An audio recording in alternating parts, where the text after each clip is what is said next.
Hello, hello. Good morning, almost afternoon.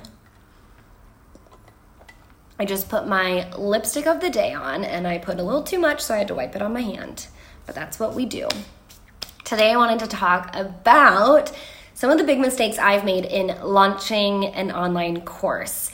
And this is perfect if you are an online business owner and you're thinking about turning some of your active strategies and ways that you make money into a little bit more passive income. But I will say, and this is kind of a precursor to this conversation, is I'm finding more and more that a lot of people are turning to more actively focused and live versions of doing courses or workshops or coaching. So instead of veering more towards the passive type of online content creation, coaching specifically, a lot more people, like my clients that are online coaches, their clients are more attracted to the idea of spending quality time in a lot of ways in person or in one-on-one situations. And so that's kind of a little thing that I'm just noticing as a trend in the industry,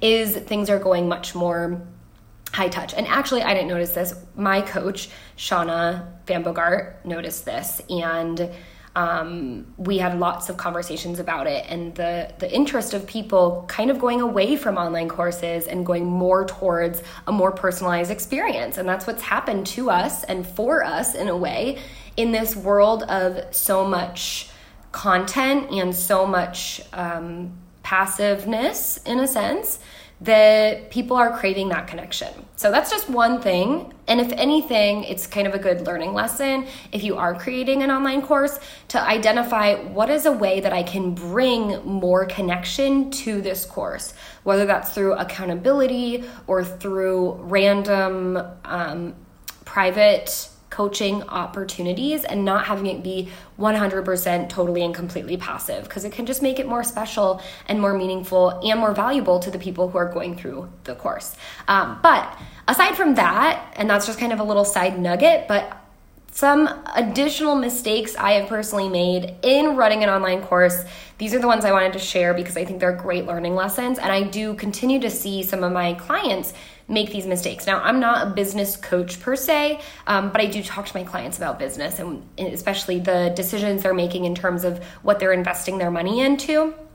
And these are some of the big things that pop up, and I'm like, why are you doing that before doing this? And because it's something that I've personally experienced as well. So the first thing, the number one mistake, is creating the freebie before creating your product. So many people get obsessed and interested in creating the free thing that you give away. So I've had different free products, and everyone that is trying to create their business online, and they're eventually, going to have an online course and sell it. And I've made this mistake too. I've created the free product to get people's emails essentially and give them this free downloadable or free webinar or free video training without thinking about what is the end result. What am I ultimately trying to lead people to do?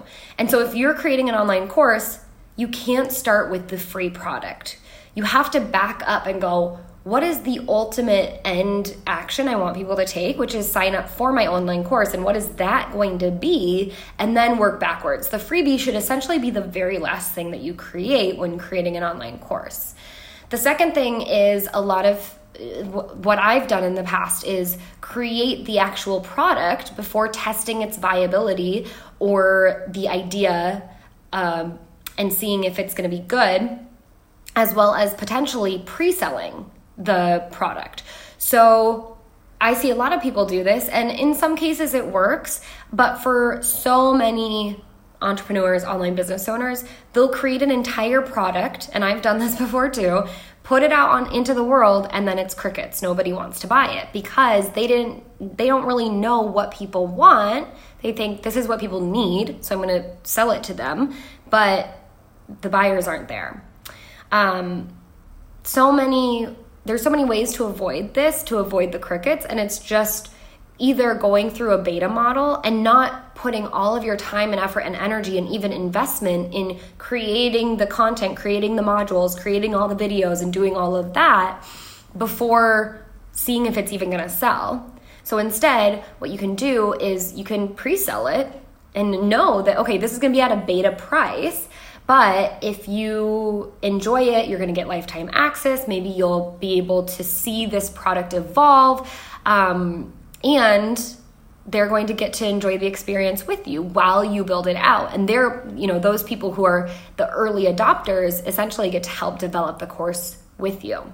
So that can be a way to test the viability of the product without putting all of your time, money, and energy into something that ends up not selling.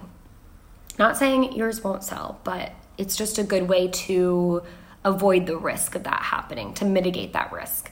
The third thing is getting too wrapped up in making your online course perfect. So even if you have pre-sold and you're working through creating the content or the learning lessons, and then you're going to be hosting the course live, you don't want to get too wrapped up in perfectionism. I've talked a lot before about why perfectionism is just a form of procrastination. It's procrastination undercover. And obviously it can drive you insane. And that is a big reason why in the past I have decided I need to not create the product before I sell it. I need to pre-sell it and create it as I go, because I knew that if I created it before I sold it, perfectionism would hold me back. But even if you do pre-sell it and then you're starting to think about creating the content that you are going to deliver that week or that month, you still don't want to get too wrapped up in making it absolutely perfect, because then you might not end up delivering on what you originally wanted to, because you get super focused on this one little thing, or however perfectionism shows up for you.